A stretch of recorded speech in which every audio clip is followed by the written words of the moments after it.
डॉक्टरांच्या संपाचा आणखी एक बळी गेलाय। सायन हॉस्पिटलमध्ये 11 वर्षांच्या मुलाचा मृत्यू झालाय। राजावाडी हॉस्पिटलमध्ये 3 तास आतमध्ये न घेतल्यामुळे मृत्यू झाल्याचा आरोप पालकांनी केलाय। सायन हॉस्पिटलमध्ये आणल्यावर या मुलाचा मृत्यू झाला।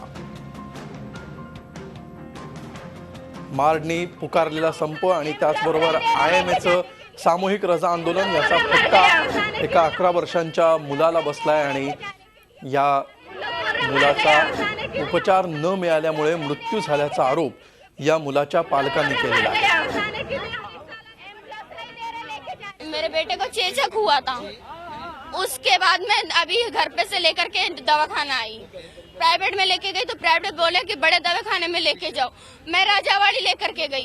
राजावाड़ी में इसलिए मैं लेके गई कि वहाँ पे सब देखभाल हो जाए। वहाँ डॉक्टर क्या करे, नहीं है बोलते। तो लेडीज डॉक्टर आई, उनको देखी मेरे बच्चे को और फिर बोली ऊपर लेके जाओ। दूसरे महले पे लेके गई तो वहाँ अंदर जाकर के बता रही है कि खत्म हो गया, पर खत्म नहीं हुआ मेरा बच्चा। बच्चा आ रहा है, उसके मामू लोग हैं सब साथ में, मेरे भाई लोग अभी आए तो उन लोग लेके आ रहे हैं। डॉक्टर भी थे, जेंट्स डॉक्टर भी थे। पुलिस वाले लोग ने मेरे को अंदर नहीं आने दिए, बोलते हम लोग हाथ नहीं लगाएंगे।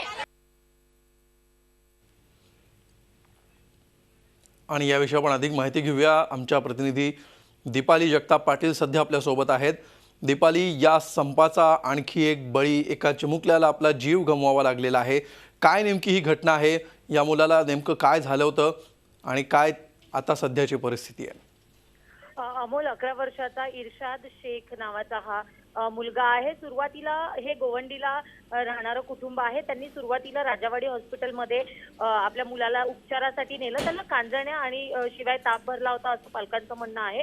पण राजावाडीमध्ये त्यांना 3 तास गेटमधून आतमध्ये सोडण्यात आलं नाही, कारण डॉक्टर्स उपलब्ध नाही। आणि जेव्हा आतमध्ये सोडण्यात आलं तेव्हा तिथल्या डॉक्टरांनी त्याला मृत्यू झालाय असं जाहीर केलं। मात्र तरीही पालकांना विश्वास बसत नव्हता, म्हणून त्यांनी पुन्हा आता सायन हॉस्पिटलमध्ये आणलं। पण अखेर या ठिकाणी देखील डॉक्टरांनी आता त्याचा मृत्यू झाला असल्याचं सांगितलेलं आहे। त्यामुळे कुठेतरी स्ट्राईकमुळे त्यांना वाट पाहावी लागली। 3 तास त्याचा वेळेवर उपचार होऊ शकला नाही आणि म्हणूनच आपल्या मुलाचा मृत्यू झाला असा आरोप आता पालक करतायत। आणि आपल्याला म्हणावं लागेल की 4 दिवसापासून हा संप सुरू आहे। अनेक रुग्णांचे हाल तर होतात आहेत, शिवाय खूप सिरियस पेशंट आहेत, त्यांचे देखील उपचार वेळेवर होत नाहीयेत। आणि या सगळ्या परिस्थितीत आपल्याला म्हणावं लागेल की नक्कीच कुठेतरी या संपामुळे या चिमुकल्याला त्याचा फटका बसलेला आपल्याला दिसतोय। अमोल, तुला अगदी काळजाला चटका लावणारी अशी ही घटना आहे।